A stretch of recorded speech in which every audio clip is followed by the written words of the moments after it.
Good morning. I thought I'd do another behind the scenes video of how I got to the finished version of the Witchwood intro. So this was a video that Perifractic uploaded recently to his channel, which was off the back of the re-rendering of the Worms intros, which came about all because they got hold of a original Team 17 Amiga 4000 and imaged the drives, and then obviously you can put the drives into an emulator to explore what's on them, and all sorts of little gems and things were found on the drives.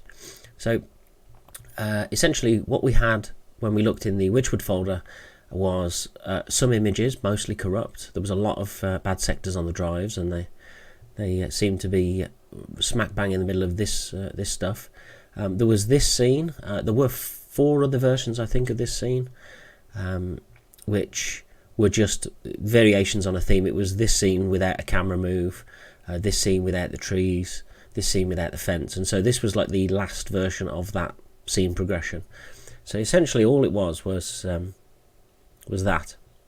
was the entirety of the Witchwood intro project. Now we can see what this looks like as texture and as a VPR render. So you can see there's actually there's 1, 2, 3, 4, 5 trees, this grey rectangle. That's got no transparency on it. This is a different tree. The scale's all off, and it just wouldn't have been a good starting point.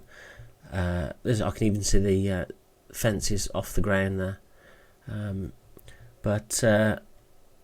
yeah, it was a very, very rough kind of blocked out. This is kind of what we want. And there is if we have a look at map from above, so this is the texture map for that ground, and it's, what is it, 1152 by 900. Again, it's high res in those days, but not by today's standards. You certainly wouldn't use a single image nowadays for an entire landscape colouring. You'd break it up and you'd have textures and stuff like that. And so we've got let's have a look, that tree image. We've got the wood texture for the forest, and we've got that tree and a alpha map for it. So this was essentially it. This was what we had. So where are we? Let's load.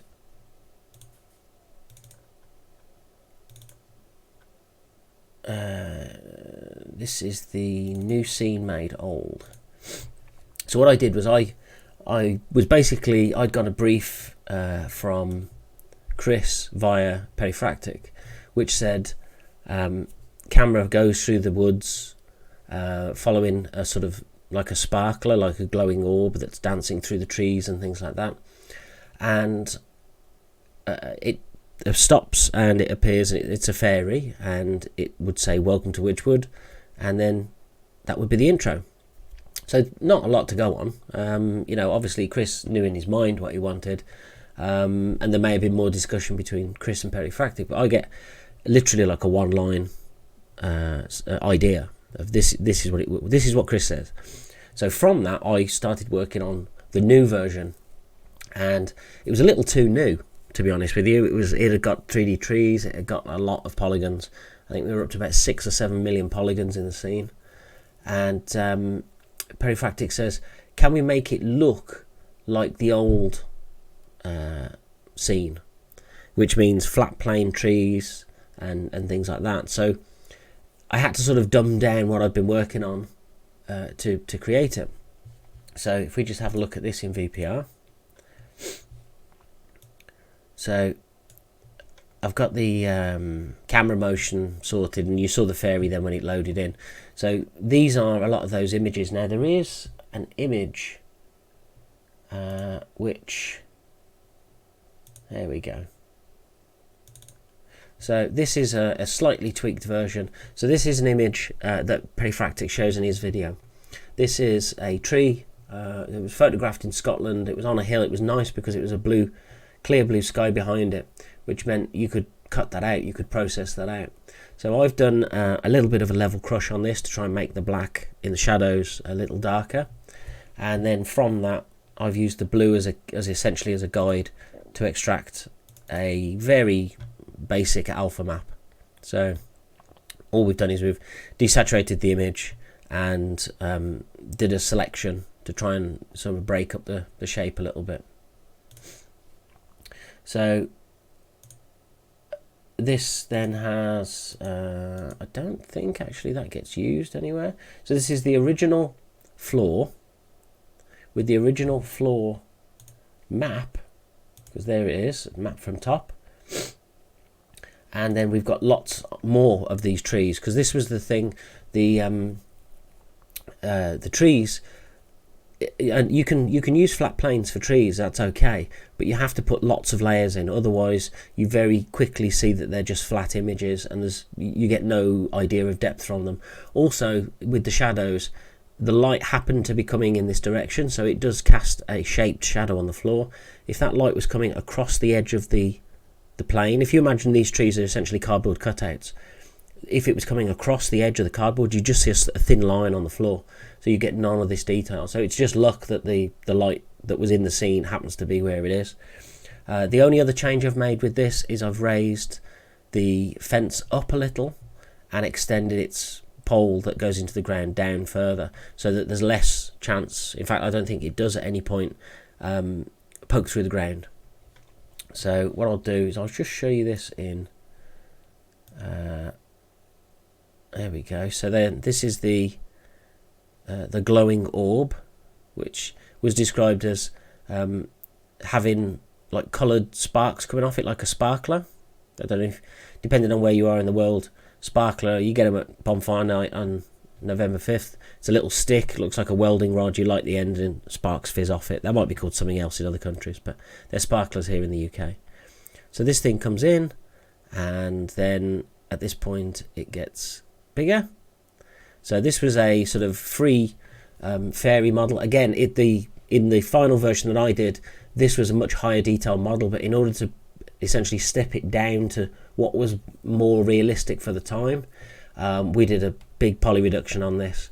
And this has got a bone structure in it. I don't know if you can, if I do wireframe, you can see that bone structure, the blue sort of like spikes in there. And what this allows you to do is essentially animate the skin, where the skin is the polygons, the white lines, and you put the bones inside, and you can even weight the skin, so you can say these bones only affect leg, and then you paint the legs and it won't, those bones, you can do what you like with them, but they won't affect the arms. So if we go back to texture, and so yeah, it's just some basic animation. You can see I've got a head turn in there. I had got some lip sync shapes that I'd created. They're kind of lost on this low polygon version, and also the wings are a what we call a morph mix. So I've got a version of the fairy as is, what we call the base model, and then we've got the various different morphs. So there's a blink, there's a wing flap, there's 3 or 4 like mouth shapes, like an E sound, so it's the mouth is quite wide, an U sound, so it's quite narrow, and a smile, and I think a open mouth. So just from those 4 basic shapes, you could actually get the fairy to say, you know, welcome to Witchwood, in a reasonably realistic way. So that's the animation there. And there's a couple of lights here because the fairy is also the orb. So the fairy's always there in the scene, but we shrink her down to basically be nothing in size. So she's a infinitely small fairy until the point just before here, where you can actually see we size her in over 3 frames, and then stays in the scene and then flies out. And so the particles, in order to not just sort of drown the screen out with particles, the particles cut out when she's fully sized, and then as she starts to fly away, we start the particles up again, and she flies into, there's a little cave that's over there. So this is the VPR. So it's quite quick to render. I mean, when you think that a lot of these scenes would be a minute plus on an Amiga per frame, and we're able to scrub through it in almost real time.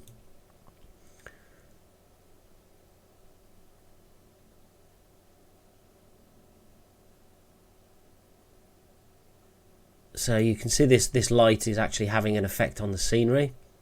Now, because we've gone to flat plane trees, like you can see that alpha map that's there. It's dreadful, but because it's moving and because there's a lot of stuff behind it, it kind of works. It sort of helps blend it in.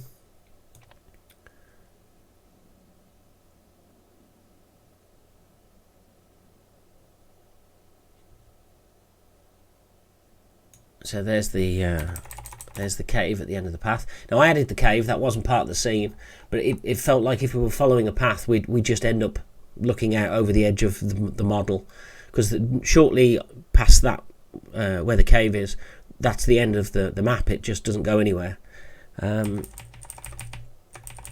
There's the fairy.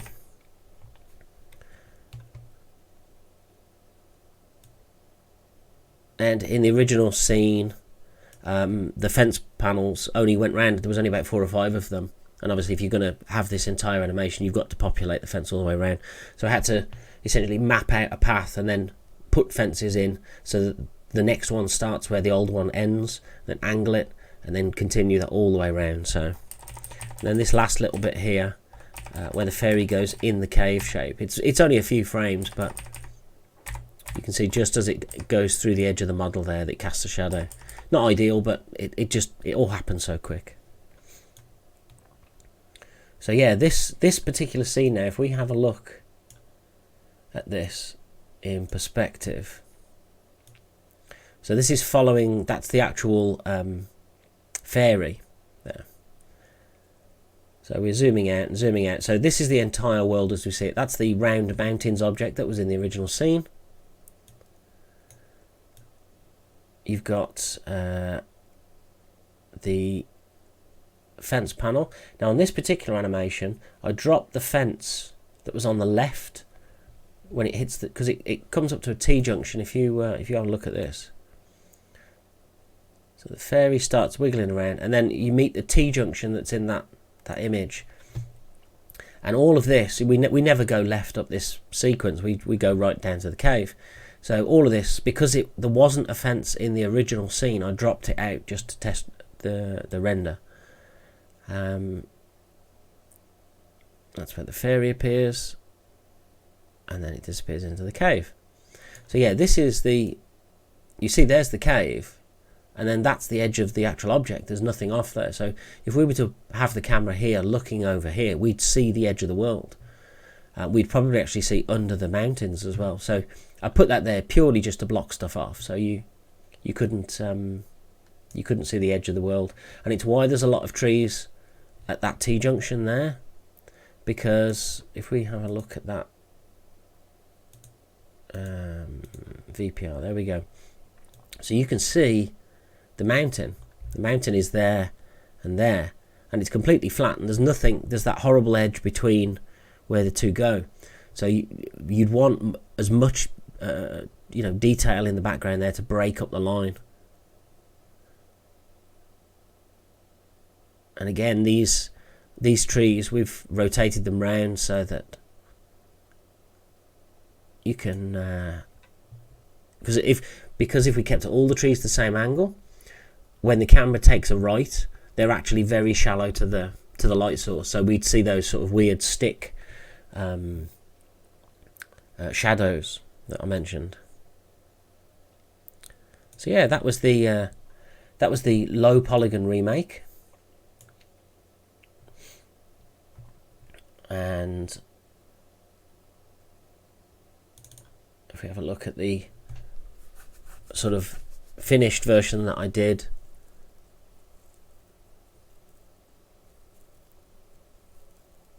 there we go. Right, let's have a look at the scene itself. So there's a lot going on. You can see there's boxes everywhere. These are what's called instances. So I only load one real version of, say, a tree or a rock or a clump of grass, and then I instance that grass or that object wherever I need it. The benefit of instancing over just loading up 300 trees or whatever it happens to be is it doesn't have all the trees in memory at the same time, so it keeps the memory usage down, and it only really has to think about drawing it when you're actually rendering the scene. So it does mean that you can increase your scene time or your render times, because it's only worrying about where trees are when it's actually drawing pixels. It's not doing it when it's loading frames and objects and things like that. So there's a lot of instancing here. I actually use if I call up on my other screen, so this is the panel. I've got 3 lots of instancing going on, and that is the trees, and there's several types of trees in that instance. There's the grass, and then there's some rocks. So I actually had, if we look at this with these instances off,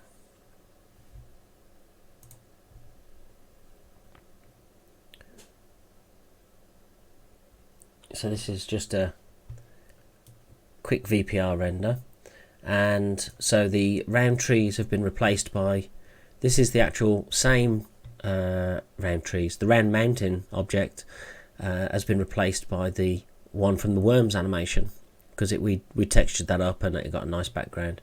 I've also added a slight star field to the clouds to sort of suggest that it's near night time, without actually doing anything with the lights, because the trees cover up so much light once they're rendered. So all this was our same object that we started. This was our land object, and it's just been improved on. It's just been given more polygons. It's smoothed, and I've set up a texture whereby if you imagine that this level here is ground level, so this is 0. So I've said as things go below 0, they get less grassy and more gravelly, with the exception of it still draws sort of random grass onto the gravel. The fence panel, that was replaced with I found a very nice 3D scan of a log, so I built a new version of the fence from the log, and it does mean that you've got like a half side, like a flat, imagine like a log chopped down the middle, split in two. So it's got the nice inside wood textures, and it's got the gnarly outside bark textures as well. So if we just start adding some of these instances back in. So this is the rocks, and all I've done is the ground here. This is originally this was all one surface just called ground or something. So we've got path, we've got path line, we've got I think it's like grass or verge, and we've got land or ground. So they all look the same. They've all got the same properties applied to them, but I can apply instances based on surface name. So if I, for example, wanted to put rocks up the middle of the path, I'd just select all the polygons up the middle of the path, and I'd say middle, name them middle or center line or something. And then in my instance generator, I'd say now add rocks to just the center line rather than the whole object. So then we add the grass, I believe, 20,000 instances of grass. And you can see it's not a complete coverage. In fact, it doesn't go much outside of the fence. So on the other side of the fence, you can't really. There's a few, but it's not meant to. And then the last one is the trees. Now the trees are all 3D objects, and they do have quite a lot of polygons themselves. But because they're 3D, you can see they create a nice shadow. There's a very nice sort of negative space. So over here, there's a lot that you can't see. You can't see the ground turning into the fence, for example. You can sort of see it there because of the cast through underneath, but it lends a lot to sort of letting you fill in the blanks yourself. So rather than sort of the obvious thing would be put another light in, turn on radiosity, which is a way of rendering how light bounces around objects and more realistic, let's say. But because we've got a sort of direct sunlight source on this, it creates these reasonably hard shadows, and I just think it really works for the sort of the forest scene. And you can see up here, this is all real geometry, this isn't an image, and so there's leaves attached to it, and there's several different objects. There's an oak tree, there's I can't remember what they were, but there was definitely an oak tree, and so I've just told it to use a random choice of tree, and to also change the size of it and its rotation, so there's a bit of variance in it, rather than with the flat trees you have to have them facing the camera, otherwise they're not flat, and so that means that they all look the same pretty much. You can flip them 180, so you get a left-sided and a right-sided tree, but they all have to face flat side towards the camera, otherwise you ruin the illusion that they're even there. So yeah, this was the sort of the high-res modern version, if you like. And if we go to this frame, so because I was using the high-res version, I was able to use, and I'll just get this to, if you move the mouse around the area you are, it actually helps refine it a bit more. So I used an actual sort of sparkle texture, which is that. So that image is being used to create these little particles. There's also motion blur in this scene, which is why it's taking so long. If you look over here, you can see, in fact on that fence panel as well, you can see the camera is blurring because we're heading in the direction of the path. So that takes a lot out of the render time. If I just go in and turn off motion blur, you'll see it refines far quicker. Still slow though. I mean, we're back into Amiga rendering frame territory here. So this is the higher res version of the fairy. This was just, as I say, it was just a free object I found online and did a bit of cleanup on it, tweaked it for our needs, and then the cave in the background has the same rocks that I use along the path. It has those scattered all over it, and you can actually see just there's some of the original gravel texture of the cave poking through. The idea was, it was just and there, in fact there's a huge chunk there. It was just designed to break up the shape a little bit and give it some more detail. And so as our fairy flies into the cave, you can see it illuminates the inside of the cave. And now it's past, there's some rocks on the edge of the cave mouth, and so it's gone past that, and that's why we can now see this hard edge shadow, and then it literally just, in like one frame or two frames, pops through, almost like it's gone round a corner, or there's a crack in the rock that it's hid behind, and so then it's completely dark there. So that is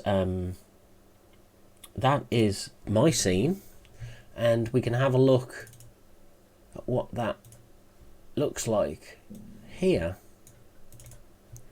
So this was my rendering that I did with audio and graphics, based on what I discussed with Perifractic, and so then he took this, and there was a change of music, change of logo, and a few bits and bobs just tweaked to make it more in line with the original source, I believe. So this was my vision of it, if you like, based on what I was given.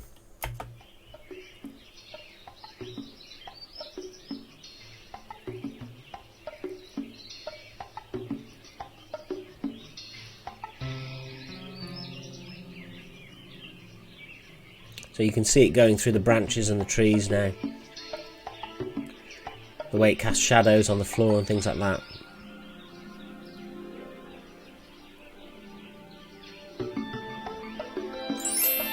Welcome to Witchwood.